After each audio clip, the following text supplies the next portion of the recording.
मैं किसी न किसी प्रकार के लाभार्थियों से ही बात करता रहा हूं, लेकिन आज जो वर्ग मेरे सामने है वो केवल लाभार्थी नहीं है, बल्कि जनता तक हमारी सेवाओं को पहुंचाने वाला हमारा साथी और जनता के भी एक प्रकार से वो सहयोगी हैं कि सरकार की योजना और सेवाओं को आप सब लोग उन तक पहुंचाते हैं। मैं आपका हार्दिक स्वागत और अभिनंदन करता हूं। मित्रों, जैसा हम जानते हैं कि हरियाणा सरकार पिछले 8.5 वर्षों से गुड गवर्नेंस के नाते से अपनी योजनाओं को लोगों तक पहुंचाने के लिए एक विशेष कार्यक्रम के माध्यम से हम आगे बढ़ रहे हैं। डिजिटलाइजेशन का ये एक मौका है और इस डिजिटलाइजेशन के माध्यम से हम अपने सारे ही कार्यक्रम ई गवर्नेंस के रूप में लोगों तक पहुंचाते हैं। इसी काम के लिए हमने सीएससीज को चुना है ताकि हमारे सब विभागों की लगभग 550 सेवाएं आप लोगों तक पहुंचा सकें। मित्रों, इस काम में जो सफलतापूर्वक आप ये सब काम कर रहे हैं, इसमें एक सिस्टम का हम सब उपयोग कर रहे हैं। उस सिस्टम को बनाने के लिए केंद्र सरकार से ये सीएससीज का प्रोग्राम ये बहुत ही लाभदायक हुआ है।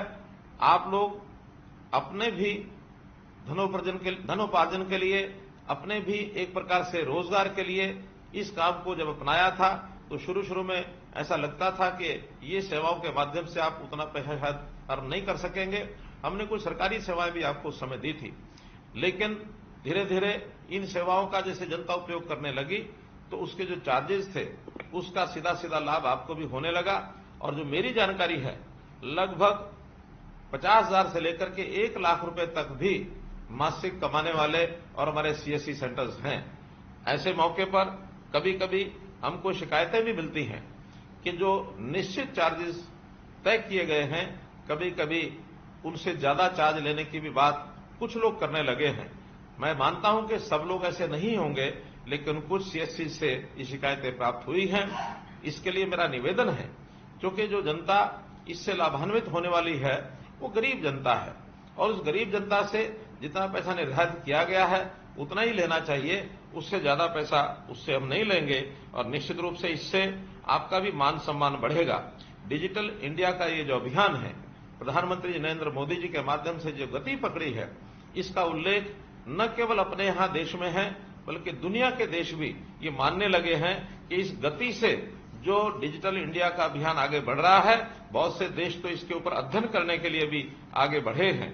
प्रधानमंत्री नरेंद्र मोदी जी ने पिछले साल जुलाई माह में जो डिजिटल इंडिया सप्ताह का शुभारंभ किया था, उस समय उन्होंने कहा था कि digital India ease of living और ईज ऑफ डूइंग बिजनेस को मजबूती देने वाला है। इस कार्यक्रम के अंतर्गत हमने नए नए प्रयोग शुरू किए। एक प्रयोग अभी परिवार पहचान पत्र ये हमने किया है और इस परिवार पहचान पत्र का जो लाभ है हरियाणा की जनता को जैसे मिल रहा है, इसकी चर्चा दूसरे प्रदेशों में जब हुई तो उन्होंने भी इसको अध्ययन करने के लिए हमारे पास आने लगे हैं। बहुत प्रदेशों ने अपने यहां इसको रेप्लिकेट भी किया है, परिवार पहचान पत्र को भी बनाने लगे हैं।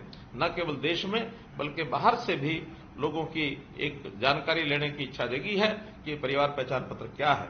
इस परिवार पहचान पत्र के माध्यम से हमने लोगों के राशन कार्ड बनाए, हमने लोगों को आयुष्मान भारत की योजना का लाभ पहुंचाया, हमने वृद्धावस्था पेंशन ये लोगों की अपने आप बने। 60 वर्ष की आयु के बाद व्यक्ति थोड़ा लाचारी का जीवन व्यतीत करता है तो उसको कहीं भी सरकारी दफ्तरों में चक्कर न काटने पड़े, कोई दरखास्त न देनी पड़े, कोई दस्तावेज लेके न चलना पड़े, तो उसको अपने आप घर बैठे 60 वर्ष के होने के बाद पेंशन देने का काम ये हमारा सेवा विभाग वो कर रहा है और इससे हमारे जो लाखों लोग इससे लाभान्वित हो रहे हैं। हमने चिरायु हरियाणा आयुष्मान भारत के साथ जोड़ करके आगे किया और इसका रजिस्ट्रेशन जो प्रारंभ कराया है, जो आपके माध्यम से भी सब हो रहा है, इसमें 75 लाख लोगों का और एक प्रकार से आयुष्मान चिरायु योजना के कार्ड ये बनाए जा चुके हैं। इसके साथ निरोगी हरियाणा योजना ये भी हमने शुरू की ताकि हर गरीब परिवार के सदस्य का उसकी जो जांच है वो जांच भी अस्पतालों के माध्यम से, हमारे डिस्पेंसरीज, सीएससीज उनके माध्यम से जांच होनी शुरू हो ताकि उसके टेस्ट, एक उसका जो स्वास्थ्य कार्ड है उसके आधार पर वो बनना शुरू हो और उसका रिकॉर्ड हर व्यक्ति के इलाज के समय उसका स्वास्थ्य कार्ड का जो रिकॉर्ड है, डाटा है, वो काम आएगा ताकि उसको प्रारंभ में ही इस जांच के माध्यम से जो लाभ होता है उसका भी एक उल्लेखनीय योगदान आपका है। तो हम लोग धीरे धीरे ऐसे बीपीएल परिवारों को ये जो सब लाभ पहुंचा रहे हैं, इन लाभ को पहुंचाने में अपना अपना जो योगदान है। हमारे यहां एक कल्पना की गई है कि सरकारी योजनाओं का लाभ सबसे पहले गरीब व्यक्ति को मिलना चाहिए।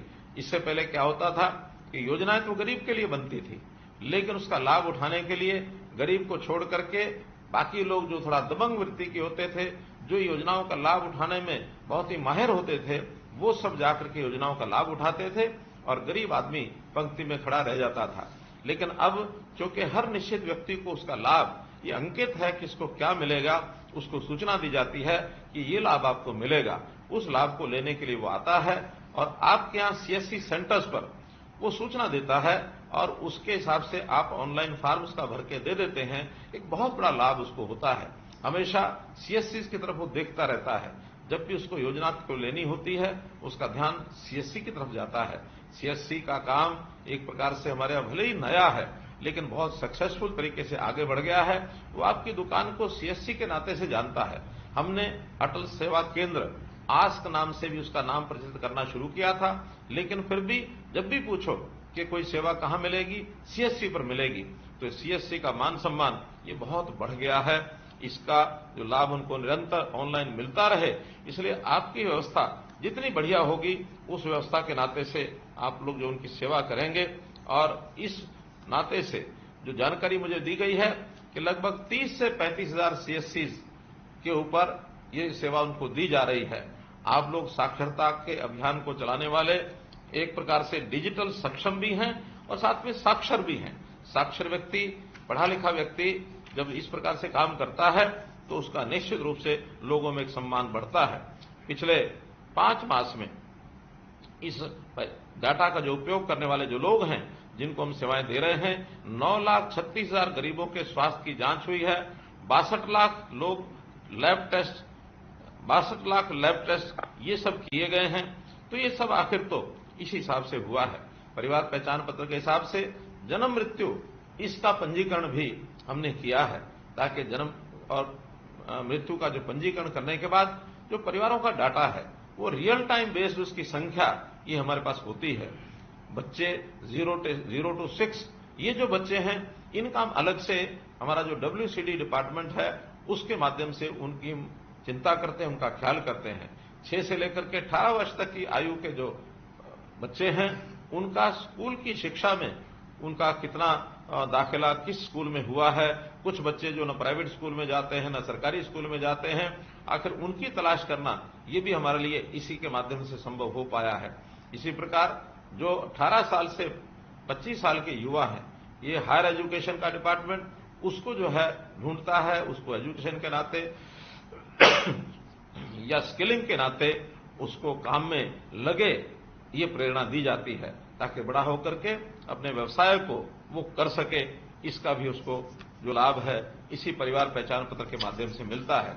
इससे ऊपर भी व्यावसायिक लोग, जो लोग 25 साल से 40 साल तक के हैं, जो एक प्रकार से युवा और यानी एंटरप्रेन्योरशिप में अपने योगदान को आगे बढ़ा रहे हैं, उनका ध्यान भी हमारा जो युवा और यूथ एम्पावरमेंट का जो डिपार्टमेंट है वो उसको ध्यान रखता है।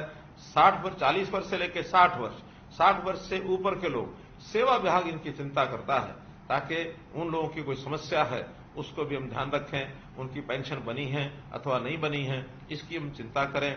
उनको राशन मिल रहा है कि नहीं मिल रहा है, उनको आयुष्मान कार्ड का लाभ मिल रहा है कि नहीं मिल रहा है, ये सब चिंता सेवा विभाग करता है। और जो जो सेवाएं उनको मिलती हैं आखिर तो उनको अप्लाई करने के लिए हमेशा ये कहा जाता है कि जाइए अपने गांव की, मोहल्ले की जो सीएससी है वहां जाकर के आप अप्लाई करिए, और अप्लाई करने के बाद ऑनलाइन सेवा सब पहुंच जाती है। अभी पिछले 2 महीने से मैं जनता की सेवा के लिए जन संवाद के कार्यक्रम कर रहा हूं, और जन संवाद के कार्यक्रमों में मुझे ढेरों कागज मिलते हैं, ढेरों शिकायतें जो आती हैं उनको सबको एक प्लेटफॉर्म पर ला करके जन संवाद पोर्टल में हम डाल देते हैं, और उस जन संवाद पोर्टल से वो सारी जो जानकारियां हैं विभागों को पहुंचती हैं। विभाग उसको निश्चित समय में हल करता है, और हल करते समय हर एक एप्लीकेशन की ट्रैकिंग ये जब होती है तो उस व्यक्ति को जो कंप्लेनेंट होता है उसको भेजी जाती है, ताकि उसको पता रहे कि मेरी जो दी गई कंप्लेंट है उसका स्टेटस क्या है। ये सब डिजिटलाइज्ड सर्विस होने के नाते से यहां तक जो है हम सब कर पाए हैं। तो मैं तो यही कहूंगा कि चाहे व्यक्ति को राशन कार्ड चाहिए, चाहे उसको चिरायु अथवा आयुष्मान कार्ड चाहिए, बिजली या पानी का बिल भरना हो, आयकर भरना हो, वाहन बीमा भरना हो, जीवन सुरक्षा बीमा हो, गैस बुकिंग हो, ये आदि सब सुविधाएं एक ही छत के नीचे मिलती हैं और इनमें से बहुत सी सुविधाएं सीएससी सेंटर्स के माध्यम से भी उनको उपलब्ध कराई गई हैं। अभी तक ये जितने भी प्रोग्राम चले हैं और सीएससी के माध्यम से आपके द्वारा जो हुए हैं, अभी तक 1,72,40,000 ट्रांजैक्शन ये सीएससी के माध्यम से हो गई है। तो इतनी बड़ी संख्या में आप जो सब काम करते हैं, हमारी गवर्नेंस को स्मार्ट गवर्नेंस बनाने के लिए आप उपयोगी हैं। स्मार्ट गवर्नेंस यानी वो सिंपल है, वो मॉरल है, वो अकाउंटेबल है, रिस्पॉन्सिबल है एंड ट्रांसपेरेंट है। यानी इसी को मिलाकर के एक स्मार्ट गवर्नेंस, और स्मार्ट गवर्नेंस तभी मिलती है जब ये सब चीजें डिजिटलाइज तरीके से गवर्नेंस के माध्यम से, सुशासन के माध्यम से लोगों तक पहुंचे। तो इस सेवा का जो आप लाभ दे रहे हैं लोगों को, एक क्लिक से लोगों को जो डिलीवरी मिल रही है, इसी कारण से हमारी सरकार के बारे में कहा गया है कि ये सर्विस डिलीवरी की सरकार है। तो सर्विस डिलीवरी की सरकार आपके बिना संभव नहीं थी। भले ही हम कितनी योजनाएं बनाएं, हम केंद्र में बैठ करके विभाग अपनी अपनी योजना बनाते हैं, लेकिन जनता तक पहुंचाने के लिए यदि कोई माध्यम नहीं होगा, ये जो जनता का कोई सहयोगी नहीं होगा, तो पूर्ण लाभ उसको मिलना संभव नहीं है। तो आप जहां सरकार के साथी हैं, हमारे साथी हैं, वहां जनता के सहयोगी हैं। तो इस सहयोग के रूप में आप जो लगातार काम कर रहे हैं, इसके लिए मैं आपको बहुत बहुत बधाई और बहुत बहुत आभार प्रकट करूंगा कि इसी प्रकार से आप काम करते रहें। प्रधानमंत्री जी के डिजिटल इंडिया के इस अभियान में मैं कहूंगा कि आप वास्तव में डिजिटल मित्र हैं और डिजिटल ये जो तकनीकी क्रांति है, इसके आप योद्धा भी हैं। आप इसी प्रकार से उत्साह बनाए रखें और लोगों का भी उत्साह बना रहे और इन सब सेवाओं का लाभ लोग ले सकें, इसका प्रचार प्रसार भी आप अवश्य करें।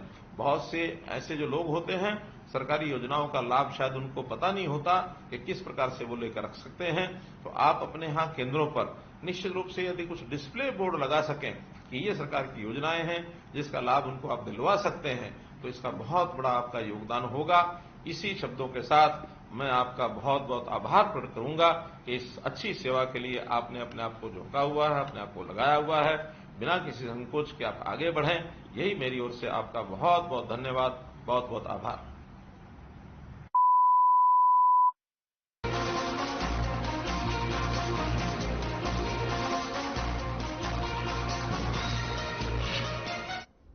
खबर करनाल से है, जहां सीएम मनोहर लाल करनाल पहुंचे और वहां पहुंचकर उन्होंने वार्ड नंबर 4 के कार्यकर्ताओं के साथ मीटिंग की। इसके बाद वार्ड नंबर 14-15 के कार्यकर्ताओं के साथ भी बैठक की, जिसमें उनके चुनाव की रणनीति बनाने के लिए अलग अलग वार्ड में मीटिंग हो रही है। और मीटिंग में बीजेपी जिला प्रधान, बीजेपी विधायक हरिविंदर कल्याण भी मौजूद रहे।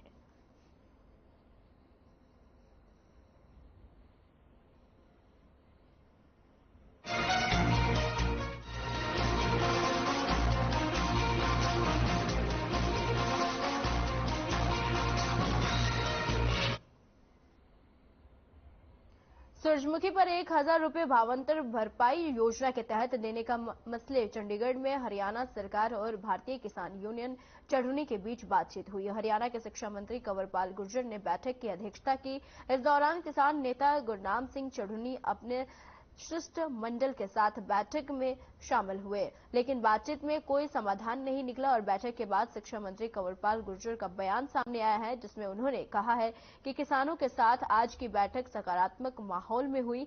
सूरजमुखी के न्यूनतम समर्थन मूल्य पर खरीद के लिए सरकार वहीं फेड की जिम्मेदारी देने पर विचार करेगी और हैपेड के सरकारी खरीद करने पर सूरजमुखी के रेट बढ़ सकते हैं। बैठक की पूरी जानकारी मुख्यमंत्री मनोहर लाल को दी जाएगी और जिस पर वही कोई फैसला ले सकेंगे। और फिलहाल सरकार ने सूरजमुखी की खरीद पर 1,000 रुपए की आर्थिक सहायता अंतरिम तौर पर दे दी है और यह कोई अंतिम फैसला नहीं है। वहीं बैठक के बाद किसान नेता गुरनाम सिंह का बयान सामने आया है और बैठक में किसान यूनियन को मुख्यमंत्री मनोहर लाल से बातचीत करने का आखिरकार आश्वासन दिया है। और बैठक में अधिकारी सूरजमुखी का रेट बढ़ाने की बात कर रहे हैं, और लेकिन हम सिर्फ एमएसपी पर सूरजमुखी की खरीद चाहते हैं और किसानों के 6 जून तक का अल्टीमेटम दिया गया है और 6 जून तक सरकार दोबारा बातचीत करेगी और तो किसान यूनियन तैयार है।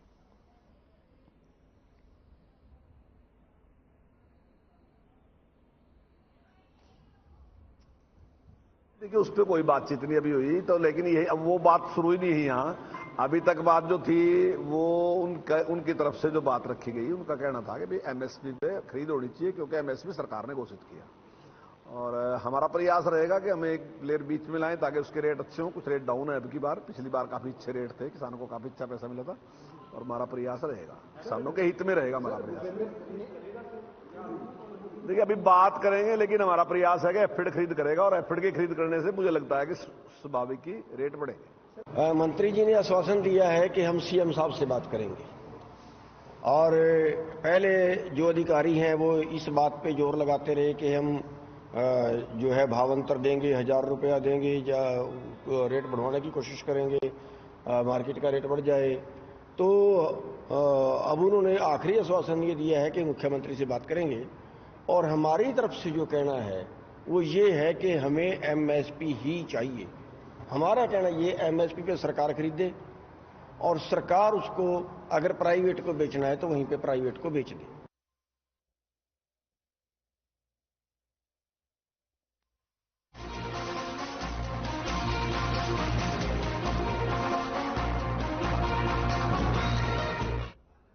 हरियाणा के पूर्व शिक्षा मंत्री और झज्जर के कांग्रेस विधायक गीता भुक्कल ने एक बार फिर से प्रदेश व केंद्र सरकार पर जुबानी हमला बोल दिया है।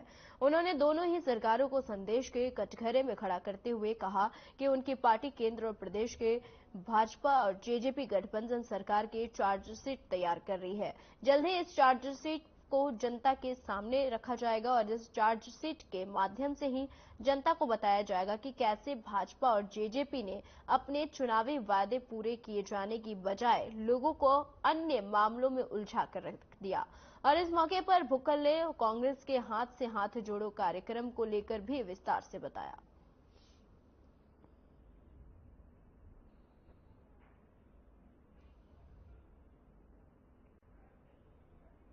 और वो ये इल्जाम लगाते हैं कि चौधरी भूपेंद्र सिंह हुड्डा जी, दीपेंद्र हुड्डा जी, कांग्रेस पार्टी इसमें राजनीति कर रही है।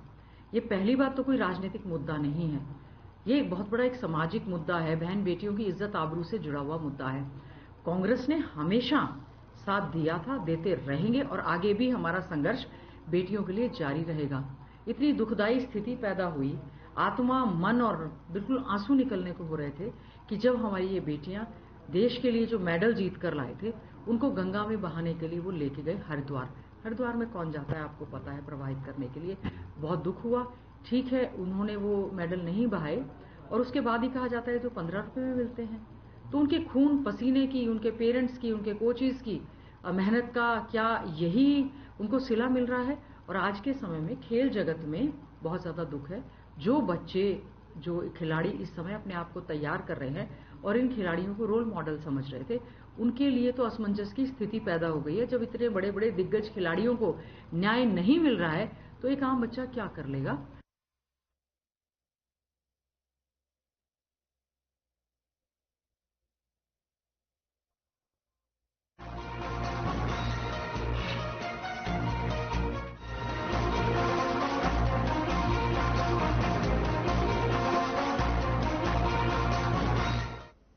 फरीदाबाद पहुंचे जेजेपी के राष्ट्रीय अध्यक्ष अजय सिंह चौटाला ने कहा कि मिशन 2024 में दुष्यंत चौटाला की शुरुआत आज फरीदाबाद से की है और यह मिशन लगातार जारी रहेगा।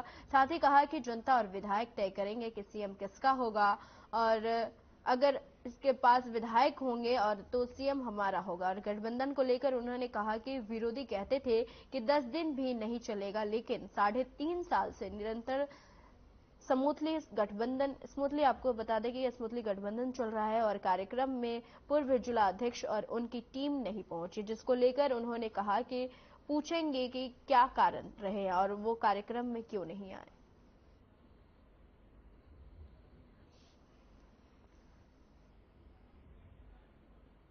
आपके सामने तो सारी बात हुई है जी। जिस मिशन 2024 को लेकर के हमने अभियान छेड़ा है, उसकी शुरुआत फरीदाबाद जिले से की है, और ये निरंतर चलता रहेगा। तो भाजपा को खुली चुनौती दे रहे हैं कि एक तरीके से ये चुनौती नहीं दे रहे, सीएम हमारा होगा। ये चुनौती नहीं, हर राजनीतिक दल का काम है आगे बढ़ना, और हर राजनीतिक दल अपना अपना प्रयास कर रहा है, हम भी कर रहे हैं। चुनौती किसको दी हमने? नहीं, आपने कहा कि सीएम हमारा होगा आने वाले समय। वो तो प्रदेश की जनता ने फैसला करना है। विधायक अगर हमारे पास होंगे तो हमारा होगा। सर, गठबंधन को लेके क्या कहना है सर? गठबंधन जिस दिन हुआ था उस दिन हमारे विरोधी नुक्ताचीनी करते थे कि ये 15 दिन की सरकार है, कोई कहते थे महीने की है, कोई कहते थे 3 महीने की है।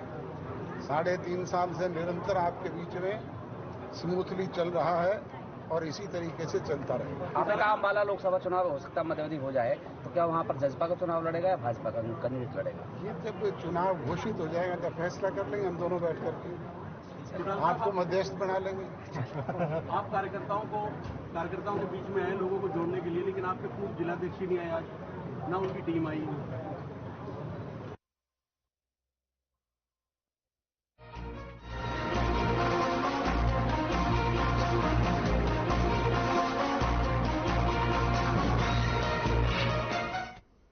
अंबाला शहर के सिविल हॉस्पिटल में पार्किंग से एक बाइक चोरी हो गई। हालांकि प्रशासन की तरफ से अस्पताल में पार्किंग के पैसे भी लिए जाते हैं और लोग अपनी पर्ची कटवा लेते हैं कि उनकी बाइक वहां सुरक्षित रहेगी, लेकिन अब चोरों के हौसले बुलंद हो चुके हैं और वो कभी भी कहीं से भी बाइक चोरी कर सकते हैं। और इस मामले की जानकारी देते हुए एसएचओ रामकुमार ने बताया कि मामला दर्ज कर लिया गया है और सीसीटीवी के जरिए मामले की छानबीन की जा रही है।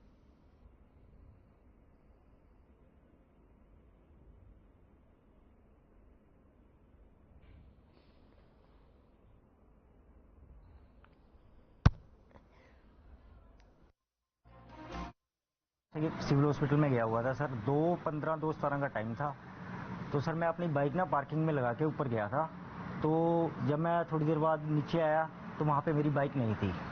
और सर मैंने सीसीटीवी कैमरे वगैरह चेक किए तो मैंने देखा है कि जो चोर चोरी करके ले जा रहा है ना, तो वो पार्किंग वालों को ना कुछ दे के जा रहा है। वो पता नहीं पर्ची है, पता नहीं क्या, ये मेरे को पूरा कंफर्म नहीं है। और वो देके, और जो पार्किंग वाले जो वहाँ बैठे हैं ना, उन्होंने उसको पूछा भी नहीं है कि हाँ भाई ये मोटरसाइकिल तेरी है, कुछ है। वो पर्ची दे के, पता नहीं पर्ची थी पता नहीं क्या था, वो दे के उनको बाइक वहां से लेके चला गया। सिविल हॉस्पिटल अम्बाड़ा की पार्किंग से मोटरसाइकिल चोरी होने पर एक कंप्लेंट मिली थी। उस कंप्लेंट के आधार पर हमने चोरी का मुकदमा दर्ज कर दिया है और वहाँ का जो स्टाफ है और उसके आसपास के हैं कि उनसे पूछताछ की जा रही है। सर सीसीटीवी भी सामने है? हाँ, सीसीटीवी फुटेज भी हमने वहाँ की ली है। उस सीसीटीवी फुटेज है, उसकी भी जांच की जा रही है। वो है क्या नहीं मीटिंग ले 1 मिनट आ जाओ बस, 1 मिनट आ जाइए।